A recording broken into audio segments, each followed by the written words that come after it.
A beautiful evening to you and welcome to the news at 7:30. Making the headlines tonight, state government signs MOU with NKO Farms Limited for yam processing plant in Achala, Alka North. Non-governmental organization takes breast cancer message to secondary school girls.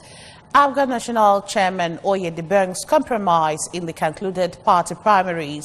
And on the foreign scene, Ethiopian Parliament appoints Africa's only female president. My name is Chidima Oranwa, and now the detail of the news. The state government has signed a memorandum of understanding with NKO Farms Limited for improved yam production and processing in the state.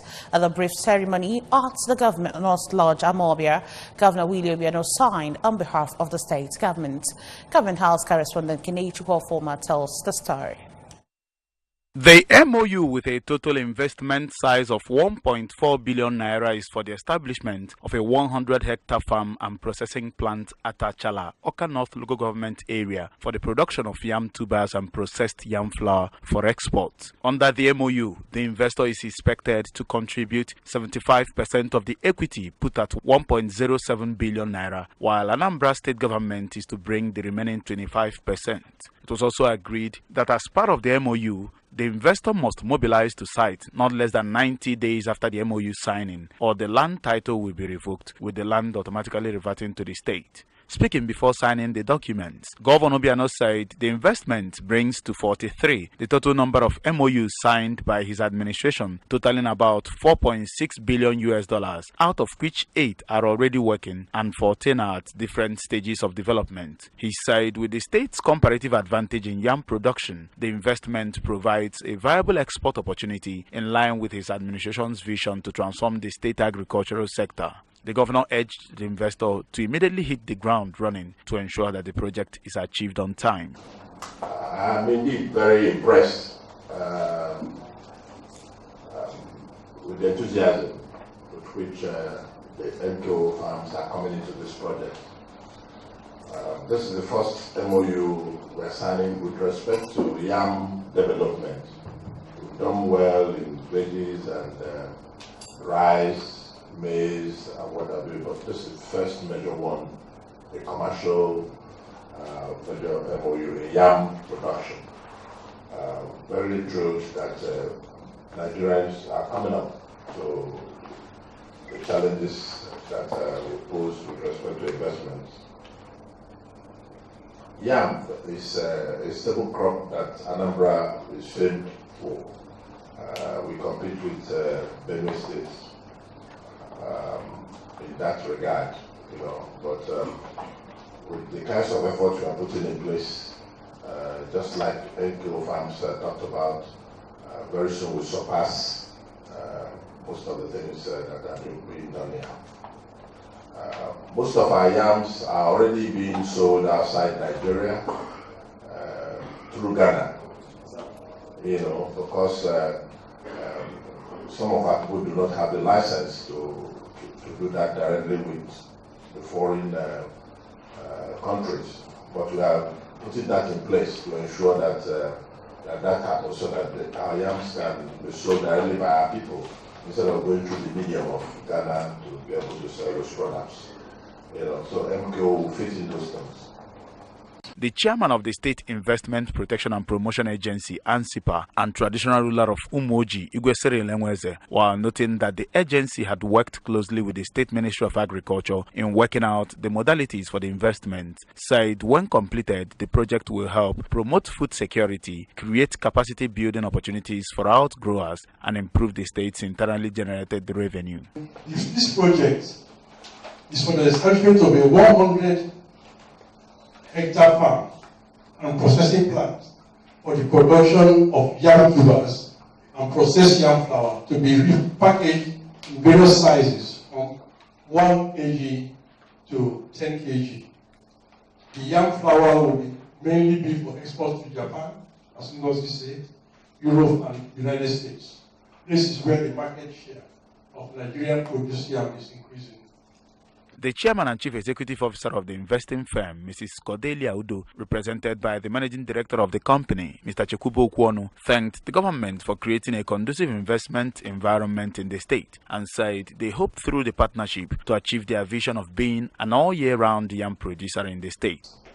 This will encourage and enable other investors who will take the cue from us to get quality products for export. Ultimately, Anambra State will take the lead and surpass the entire nation of Ghana in yam export in a few years from now. Our method of farming is organic. It's going to be organic and will be purely mechanized with maximum quality control in handling farm produce and other processed products. In a vote of thanks, the managing director of ANSEPA, Mr. Jide Ikako, assured that ANSEPA is poised to continue to champion the governor's investment drive and expressed thanks to him for providing leadership that has made their job seamless. From the Governor's Lodge, Amobia, I am Kene Chukwuofoma, reporting for ABS News. Meanwhile, Governor Willie Obiano has won the Most Outstanding Governor on Workers' Welfare.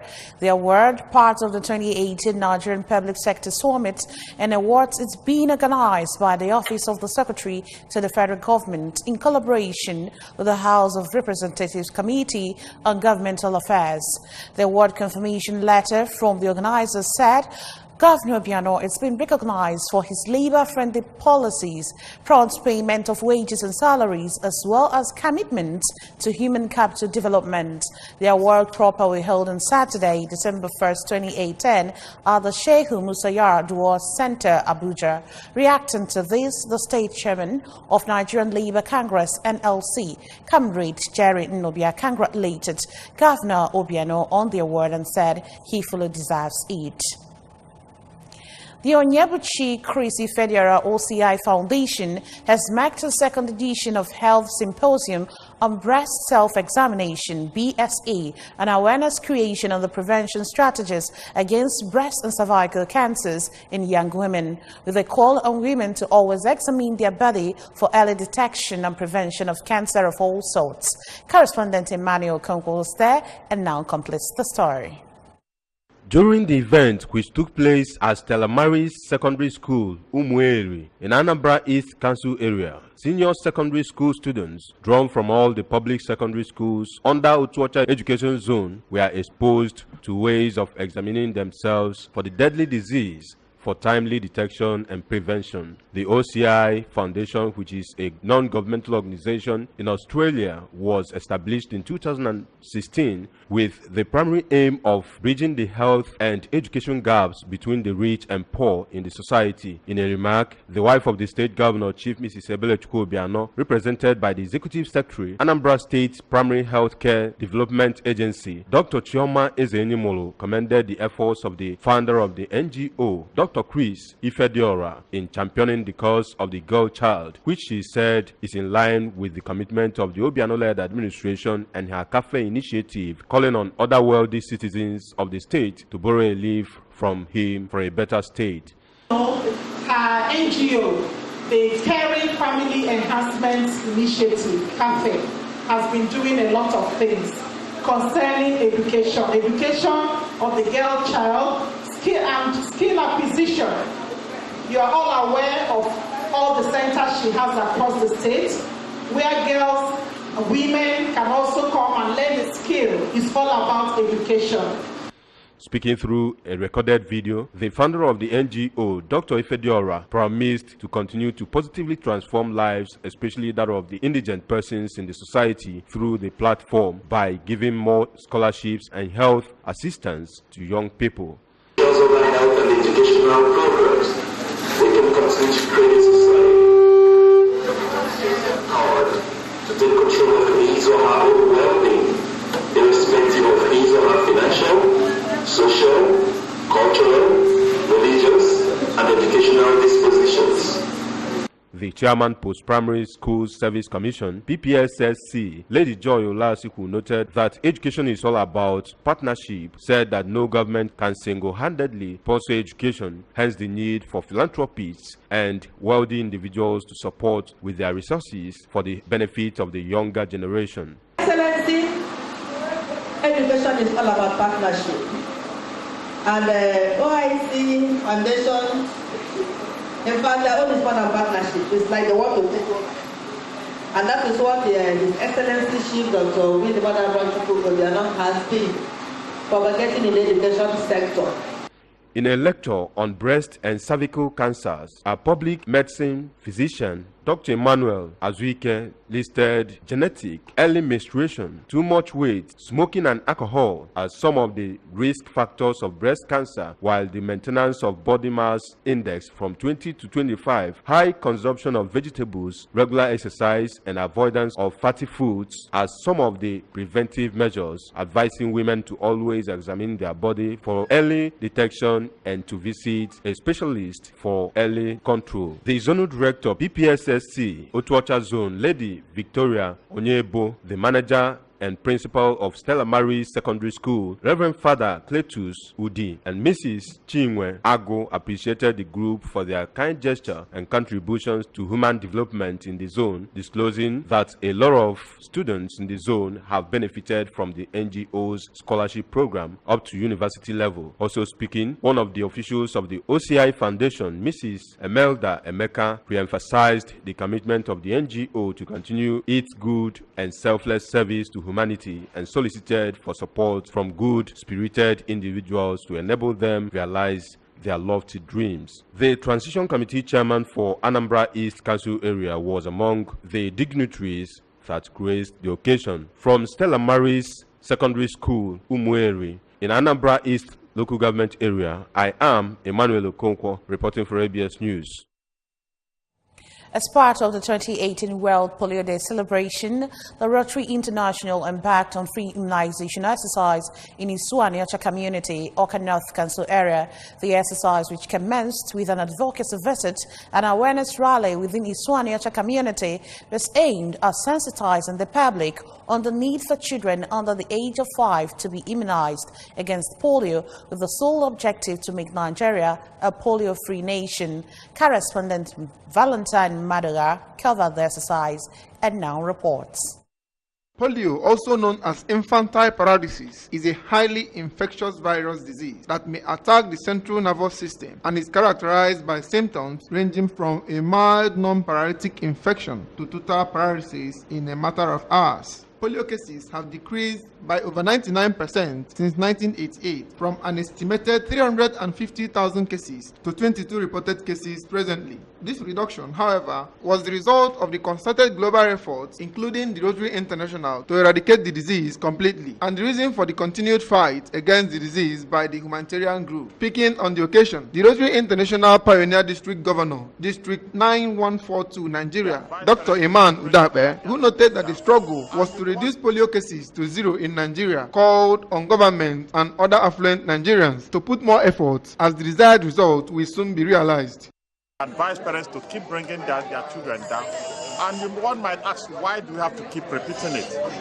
The fact is that it is not yet over until it is over.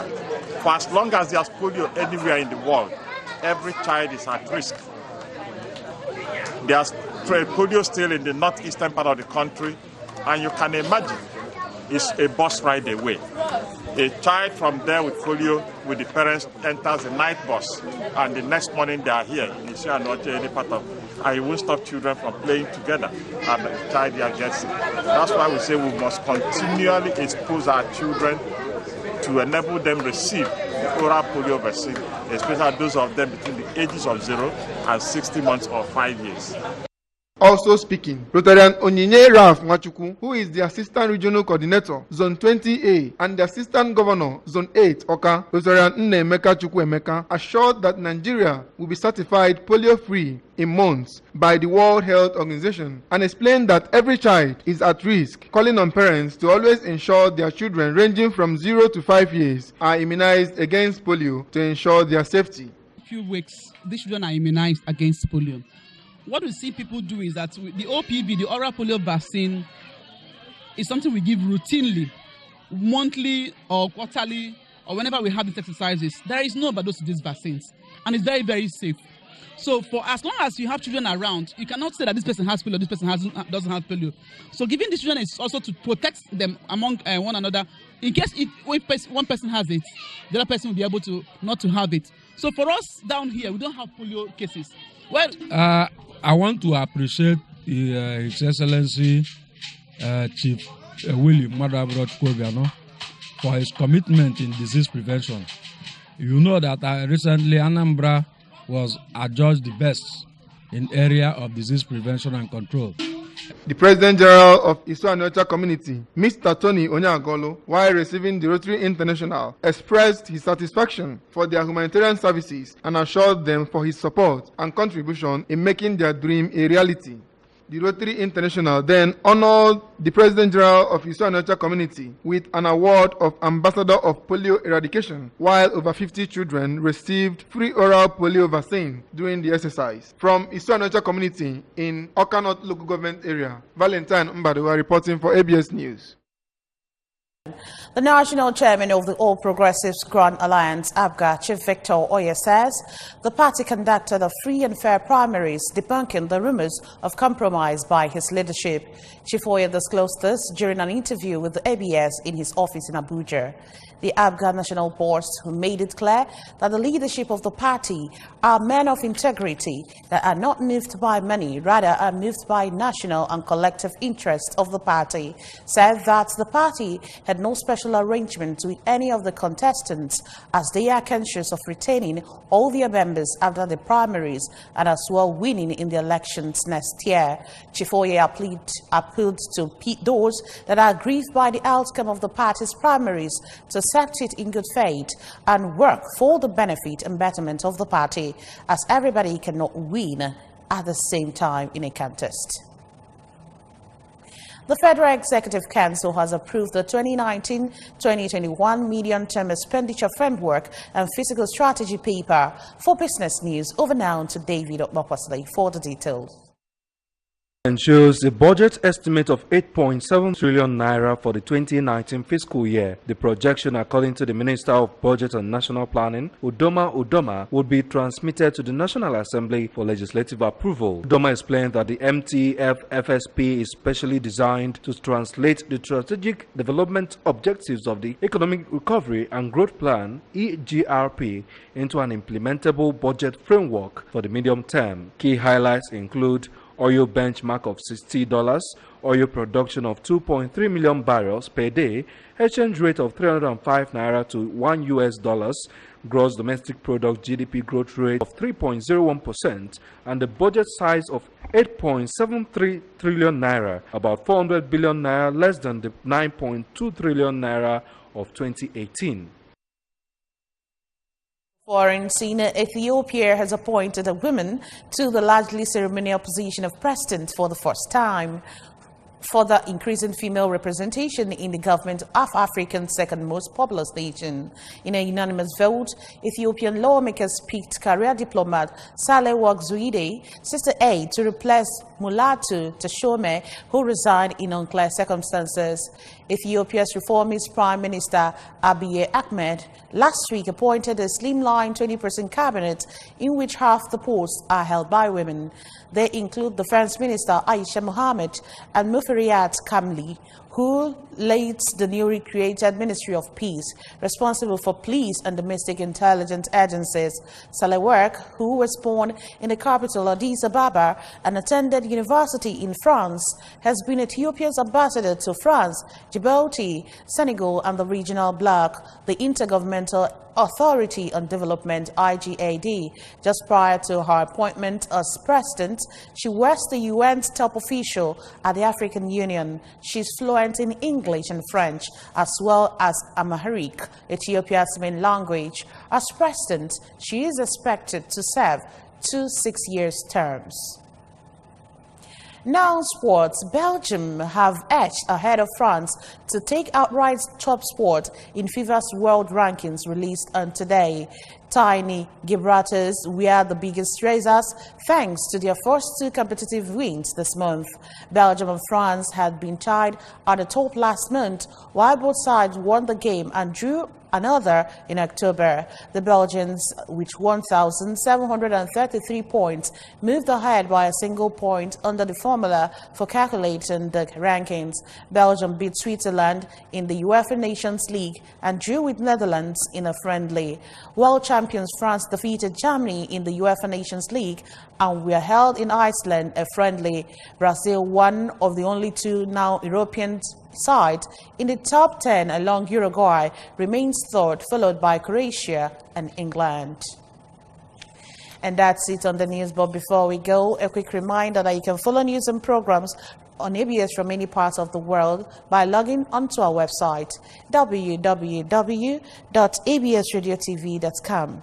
You can also like us on Facebook at www.facebook.com/ABS Radio Television and follow us on Twitter and Instagram at ABS Radio TV. And now the recap of our major stories.